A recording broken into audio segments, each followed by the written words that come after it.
একটা বিবি। তিনটা জিনিস থেকে বাঁচার নাম হলো রোজা। বলবেন কেমন কথা যে মৌলানা? জি, আপনি বলেন এই রাতের বেলাতে আমাদের জন্য খানা পানি হালাল আছে না হারাম? কথা বলেন একটু। হালাল। আর রোজার দিনে হারাম। এখন যদি আমরা ইচ্ছা করি যে নিজের বিবির সাথে আমরা সহবাস করব, গুনাহ হবে কি? হবে না। আর রোজার দিনে রোজার হালাতে গুনাহ হয়ে যাবে, পাপ হয়ে যাবে। এই তিনটে জিনিস থেকে আমাদেরকে বাঁচতে হবে। যদি বাঁচতে পারি তাহলে আমাদের রোজাটা আল্লাহ তাবারক ওয়া তাআলার দরবারে কবুল হবে। আর কি থেকে বাঁচতে হবে? গুনাহ থেকে বাঁচতে হবে। গীবত থেকে, চুগলখড়ি থেকে, মিথ্যা কথা থেকে, এক অপরের পরে তহমত লাগা থেকে, এরকম বিভিন্ন রকমের যত পাপ গুনাহ আছে অন্য মাসে মানা, রোজার মাসে মানা। রাসূল বলেছেন একটা লোক রোজা করছে আর ওই লোকটা মিথ্যা কথা বলছে। একটা লোক রোজা করছে, ওই লোকটা চুগলখড়ি করছে। একটা লোক রোজা করছে, ওই লোকটা গীবত করছে। নবী আমার বলেছেন, আরে খ্যাপা, তুই যে রোজা রেখে এগুলা কাজ করছিস তো তোর রোজা রেখে কোনো লাভ হলো না। তুই রোজাটাকে ছেড়ে দে, ছেড়ে দিয়ে তোর যেমন গুনাহ হয় ওরকম ভাবে তোর গুনাহ হলো। তুই রোজা রেখে যে মিথ্যা কথা বলছিস, চুগলখড়ি করছিস, এরকমই তোর গুনাহ হয়ে গেল, পাপ হয়ে গেল। আজকে আমরা তো গীবত কি জিনিস সব সময় করতে আছি। অমুক হাজি 5 জন 10 জন চকে বসে গেলাম, চায়ের দোকানে গলিতে বসে গেলাম, ওর হজ না ঘোড়ার ডিম কবুল হবে? কেনে কবুল হবে না রে? বলে লোককে ঠেগা ঠেগা হজ করতে গেছে, ওর হজ যে কবুল হয়? অমুক মৌলবি, হ্যাঁ এরকম মৌলবি কত দেখা আছে। এগুলা মৌলবিকে আমি দেখতে চাই না। খো মৌলবীর আয় বয়ান করতে শুরু করে দিই আমরা। কোন ভাই দাঁড়িয়ে টাড়িয়ে ছেড়েছে, নামাজ পড়ে, ওর কাছ থেকে যদি কোন ভুল হয়ে যেত কি বলবো? হ্যাঁ, এরকম মানুষ থেকে আমি ভালো। দাড়ি ছেড়া খালি নামাজ পড়লে হবে না, তুই নামাজ পড়ছিস তোর থেকে আমি বেশি ভালো। বলি কি বলি না ভাই? সুবহানাল্লাহ। গীবত কি জিনিস জানেন? একদিন আল্লাহ রাসূল বসে আছেন, মা আয়েশা রাদিয়াল্লাহু তাআলা আনহা নবীর স্ত্রী বসে আছেন পাঞ্জরে। নবীজির আরো একজন স্ত্রী সাফিয়া রাদিয়াল্লাহু তাআলা আনহা, দেখতে একটু খাটো, নাটি যাকে আমরা বলি। মানুষের মধ্যে হলো বাঁঠা, আর মায়ের লোকের মধ্যে হলো কি বাঁঠি, না নাটা এবং নাটি। খাটো যে চলে আসছে নবীর কাছে, দূর থেকে আসছেন মা আয়েশা রাদিয়াল্লাহু তাআলা আনহা। মায়েরা খালারা কিনতে গেলে গুনাহ বেশি করে, কি বলে? হুজুর, নবীকে ইশারা করে বলছেন, হুজুর এই দেখেন আপনার স্ত্রী নাটি আপনার কাছে চলে আসছে। শুধু একটা কথা, 103 আর 103 এর কথা বলছেন, হুজুর এই দেখেন নাটি আপনার কাছে চলে আসছে। ওরে সুবহানাল্লাহ, এই নাটি এবং বাটি কথাটা যে বলে দিলেন নবীর সামনে, নবী আমার কত রাখলেন জানেন? নবী আমার আয়েশাকে দেখে বলছেন, এই আমার আয়েশা তুমি শুনে নাও, একটা লোককে তুমি নাটি বলেছো, একটা লোককে তুমি বাঁঠি বলেছো। এই আমার বিবি আয়েশা, এই কথাটা এমন নোংরা, এত খারাপ। আয়েশা রে, এই নাটি এবং বাঁঠি কথাটাকে ধরে যদি তুমি পুকুরে সমুদ্রে ছেড়ে দাও, নদীতে তুমি যদি ছেড়ে দাও, এই কথাটা এত খারাপ, এই কথাটা এত নোংরা, এই নাটি কথাটা ধরে যে সমুদ্রে ছেড়ে দাও, গোটা সমুদ্রের পানি নোংরা হয়ে যাবে, দুর্গন্ধের কারণে সেই নদীর পানি পান করা যাবে না। সুবহানাল্লাহ। শুধু নাটি কথা বলাটাতে এত বড় পাপ। আর আজকে আমরা রাত দিন এই পাপে ডুবে থাকছি, আমরা কিন্তু একটুকু খেয়াল করি না। একটা পাপ দেখলেন সাথে সাথে নবীজি ডেঁটে দিলেন তাকে। কেমন বিবি ছিলেন মা আয়েশা জানেন? কত নবী ভালোবাসতেন আয়েশাকে, এরকম বিবির পরে রাগ করছেন আর তাকে ডাঁটছেন। কত ভালোবাসতেন জানেন? মা আয়েশা রাদিয়াল্লাহু তাআলা আনহা বলেন, নবী আমাকে কত ভালোবাসতেন, নবী আমাকে কত ভালোবাসা দিতেন। আল্লাহর নবী আমার পাঞ্জরে বসে আছেন, মা আয়েশা বলেন আমি গ্লাসে দুধ পান করি কিংবা পানি পান করি।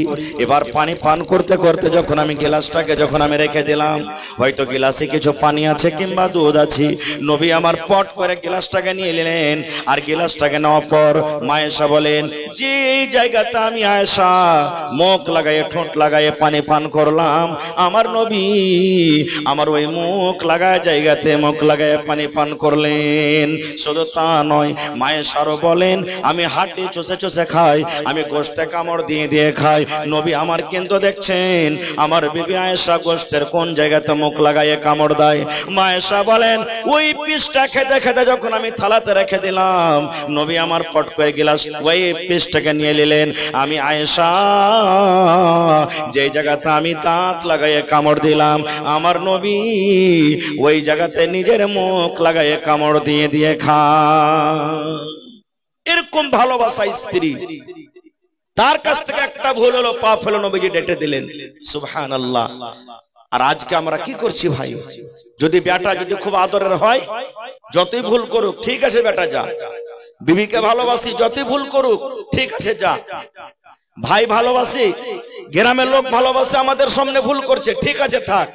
জি না, বেটা হোক বিবি হোক বাচ্চা হোক, শরীয়ত বিরোধী কাজ করছে আপনি তাকে ডাঁটেন, এটি আপনার জন্য মহব্বত আর আদর। তো ভাই আমার খারজা হোক, তিনটা জিনিস থেকে বাঁচার নাম হলো কি? রোজা। এবার বলবেন হাজী মাওলানা তিনটা জিনিস থেকে আল্লাহ তাআলা কেন বাঁচতে বললেন? এখানে খুব বড় জিনিস লুকিয়ে আছে। আল্লাহ রাব্বুল আলামিন প্রথম নম্বরে আল্লাহ পানি থেকে আল্লাহ রাব্বুল আলামিন নিষেধ করে দিলেন, হে রোজাদারেরা তোমরা শোনো, দিনের বেলাতে তোমার জন্য পানি হালাল হারাম হয়ে গেল, রোজার হালাতে তোমার জন্য শাহাদ হারাম হয়ে গেল, ঠান্ডা হারাম হয়ে গেল, দুধ হারাম হয়ে গেল। যতক্ষণ পর্যন্ত সূর্য না ডুববে, যতক্ষণ পর্যন্ত তুমি ইফতারি না করবে, ততক্ষণ পর্যন্ত কিন্তু তুমি পানি পান করতে পারবে না। বন্ধুরে, আল্লাহর ডর কি জিনিস, আল্লাহর ভয় কি জিনিস? আপনাদের পাঞ্জরে সমুদ্র নদী আছে, বলেন কত ভাই নদীতে গোসল করে করে কি করে না? যদি আল্লাহর ডর না থাকতো, যেমনই গোসল করার জন্য ডুবকি লাগায়, সঙ্গে সঙ্গে ইচ্ছা করতে গেলে সেই লোকটা পেট ভরে পানি পান করবে, কিন্তু দুনিয়ার কোন লোক জানতে পারবে না লোকটা পানি পান করলে কি করে না। কেন পানি পান করে না? এই জন্য পান করে না, দুনিয়ার লোক জানতে না পারতে গেল একজন জানছেন, তার নাম হলো কি? আল্লাহ। জানে কি জানে না? পানি পান করবে না। যতই আপনাকে পিপাসা লাগুক, ইফতারির টাইম 5 মিনিট সময় আছে, ওরে সুবহানাল্লাহ, আপনার সামনে শরবত রাখা আছে, পানির বোতল রাখা আছে। আল্লাহর ডর কি জিনিস, আল্লাহর ভয় কি জিনিস? সুবহানাল্লাহ। আপনার কলিজা কিন্তু শুকিয়ে গেছে, মনে হয় এখন যদি পানি পাই 2 লিটার পানি পান করে নিব। বারবার ঘড়ির দিকে দেখছেন, আর 4 মিনিট আছে, আর 2 মিনিট আছে, আর 3 মিনিট আছে, আর 1 মিনিট আছে, 1 সেকেন্ড আগেও কিন্তু আপনি ইফতার করবেন না। ওরে সুবহানাল্লাহ। আল্লাহ রাব্বুল আলামিন দুনিয়ার মানুষকে মেসেজ দেয়, মানুষ রে, যদি তুমি 12 ঘন্টা 14 ঘন্টা তোমার কলেজে যত শুকিয়ে যায়, টুটি তোমার যত শুকিয়ে যায়, যদি তোমাকে পিপাসা লাগুক, তুমি 12 ঘন্টা 14 ঘন্টা 15 ঘন্টা যদি বিনা পানি ছাড়া থাকতে পারো, তাহলে রোজার মাস যখন ডুবে যাবে রে বান্দা, অন্য 11 মাসে তোমার সামনে যদি মদ চলে আসে, তোমার সামনে যদি দারু চলে আসে, তোমার সামনে যদি শরাব চলে আসে, তাহলে তুমি কেন শরাব থেকে বাঁচতে পারবে না? এই জন্য আল্লাহ পানিকে হারাম করে দিয়েছে। খানা কেন হারাম করলেন? আল্লাহ রাব্বুল আলামিন এই জন্য খানাকে হারাম করে দিলেন। ওরে সুবহানাল্লাহ। যতই আপনার পেটে ক্ষুধা লেগেছে, ভোগ লেগেছে, যতই আপনাকে ক্ষুধা লেগেছে, আপনি খানা খাবেন না যতক্ষণ পর্যন্ত টাইম না হবে।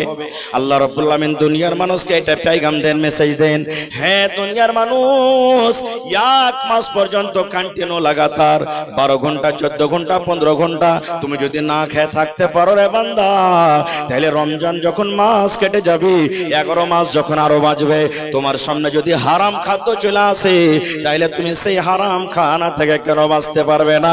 এই জন্য আল্লাহ রাব্বুল আলামিন মানুষকে বোঝার জন্য, সবকের জন্য আল্লাহ খানাকে হারাম করে দিয়েছেন। বলবেন মাওলানা দুটা বুঝতে পারলাম, বিবির কথাটা বুঝতে পারলাম না, আল্লাহ কেন বিবির কাছে যেতে মানা করেছেন? রোজার হালাতে কেন আল্লাহ বিবিকে হারাম করে দিলেন?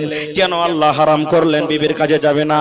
এই জন্য আল্লাহ রাব্বুল আলামিন হারাম করলেন দুনিয়া দুনিয়ার মানুষ রে, তোমার বিবি তোমার প্রত্যেক ইশারা বুঝে, তুমি কখন তাকে ঘরে ডাকবে ইশারা দিয়ে তোমার বিবি বুঝে লাই। তোমার বিবি তোমার পাঞ্জরে থাকে, তোমার বিবি তোমার পাঞ্জরে কিন্তু আরাম করে। আমি আল্লাহ রাব্বুল আমিন রোজার হালাতে এই জন্য তোমার বিবি থেকে আলাদা করতে বললাম, এই জন্য বললাম তোমার বিবি এত কাছে থাকা সত্ত্বেও যদি তোমার বিবি থেকে আল্লাহর ডরে তুমি যদি 12 ঘন্টা 14 ঘন্টা করে আলাদা থাকতে পারো, তাহলে যেমন রোজার মাস পার হয়ে যাবে, অন্য 11 মাস যতই দুনিয়ার খুব সুন্দর মেয়ে হোক, যতই দুনিয়ার খুব সুন্দর নারী হোক, তোমার সামনে যখন চলে আসবে আর তোমাকে যখন গুনার দিকে ডাকবে, তাহলে সেই স্ত্রী থেকে কেন তুমি দূরে থাকতে পারবে না? এই জন্য আমি আল্লাহ তাবারাক ওয়া তাআলা রোজার হালাতে বিবির কাছ থেকে তোমাকে কি করেছি? দূরে থাকতে বলেছি। এবার এখানে একটা প্রশ্ন জাগছে। কি প্রশ্ন? হাজী মাওলানা, রোজা করেছি কিন্তু ভুল করে খানা খেয়ে নিয়েছি, পেট ভরে গেছে, রোজা জানি না, ভুলে গেছি যে রোজা করেছি, কাম কাজ করেছি, পানি রাখা আছে, গট গট গট গট করে পানি পান করতে লেগেছি, ভুলে গেছি, জানি না যে রোজা আছে। পরে জানতে পারলো, যা কি হলো রে, আমি তো রোজা আছি। তো কি হবে? রোজা হয়ে যাবে। ভুল করে যদি আপনি খানা খেলেন, পানি পান করেন, দুধ পান করলেন, চা খেয়ে নিলেন, ভুল করে রোজা হয়ে যাবে। আর অপর অপর বলছেন যে হ্যাঁ ভুলে গেছে, আর ভিতরে কিন্তু খুব ভালো মনে আছে রোজা করে আছে। আর দিয়ে যদি পেট ভরে টিকটিকে করে খেলেন, রোজা হবে? রোজা হবে? রোজা হবে না। ভুল মাপ। এই মতো যদি যাই না শুয়ে যদি আপনি ভুল করে খানা খান, অন্য মাসে এই রোজাটাকে আপনাকে আদায় করতে হবে। এবং আপনি রোজা রেখেছেন, বিবির সাথে আপনি মিলন করে নিলেন, ভুল করে, জানেন না যে আমি রোজার হালাতে আছি, পরে পাতা চললো যা আমি রোজা করে আছি, রোজা আপনার হয়ে যাবে, কোনো অসুবিধা নেই। আর যদি যাই না বুঝে কোনো মানুষ যদি নিজের বিবির সাথে রোজার হালাতে মিলন করে, তাহলে তার গুনাহ হয়ে গেল। যতক্ষণ পর্যন্ত কাফারা জারমানা না দিবে ততক্ষণ পর্যন্ত আল্লাহ মাফ করবে না, মাফ করবে না। যদি এরকম কোন গুনাহ কোন মানুষের কাছে হয়ে যায়, বিবিও রোজা আছে কিংবা নাইর আছে, স্বামী রোজা আছে, বিবির সাথে মিলন করে দিলেন রোজার হালাতে, তার জরিমানা কি, কাফারা কি, কত বড় পাপ। একটা সহিহ হাদিসের কথা শুনেন। আজকে যেমন বসে বসে আপনারা জালসা শুনছেন, আল্লাহ নবীর জামানাতে একটা বৈঠক, এক মজলিস লেগেছিল, নবীজি সেই মজলিসে হাজির আছেন, আর একজন সাহাবী দৌড়াতে দৌড়াতে এসে রাসূলকে বলছেন, কি হালাক তো ইয়া রাসূলুল্লাহ, নবী গো আমি হালাক হয়ে গেলাম, বরবাদ হয়ে গেলাম, ধ্বংস হয়ে গেলাম, হালাক হয়ে গেলাম, আমার জীবন হালাক হয়ে গেল নবী গো। নবী আমার বললেন, বাবারে কি হয়েছে তোমার, কেন তুমি এরকম কথা বলো, কি তোমার ভুল হয়েছে, কি তুমি গুনাহ করেছো? এবার সেই সাহাবী বললেন, ওয়াকাতু আলা ইমরাতি ওয়া নাস